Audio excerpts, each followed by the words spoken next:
ସୁଭଦ୍ରା ଯୋଜନା ସୁଭଦ୍ରା ଯୋଜନା ଫର୍ମ ଦାଖଲ ଆଜିଠାରୁ ଆରମ୍ଭ।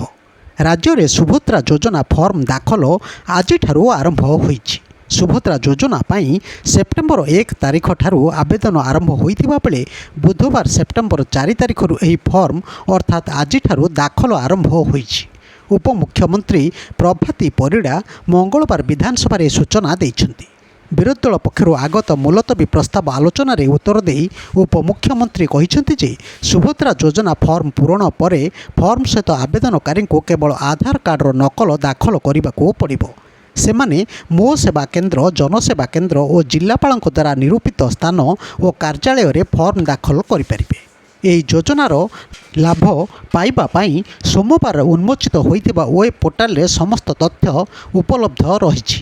ସୁଭଦ୍ରା ଯୋଜନା ସମ୍ବନ୍ଧରେ ଜାଣିବା ପାଇଁ ଏହି ୱେବ୍ ପୋର୍ଟାଲରେ ସମସ୍ତ ସୂଚନା ପ୍ରଦାନ କରାଯାଇଛି।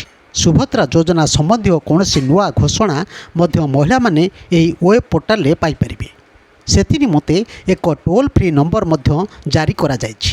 ନମ୍ବର ହେଲା 14678ରେ କଲ୍ କରିପାରିବେ ବୋଲି ଉପମୁଖ୍ୟମନ୍ତ୍ରୀ କହିଛନ୍ତି। ଏହି ଯୋଜନାରେ ଲାଭ ପାଇବା ପାଇଁ ଲୋକମାନେ ଭିଡ଼ ଜମାଉଥିବା ବେଳେ କିଛି ଲୋକ ଆବେଦନ ଶେଷ ହୋଇଯିବ ବୋଲି ଅପପ୍ରଚାର କରି ଅଧିକ ଭୟଭୀତ ଓ ବିଭ୍ରାନ୍ତ କରୁଥିବା ନଜରକୁ ଆସିଛି।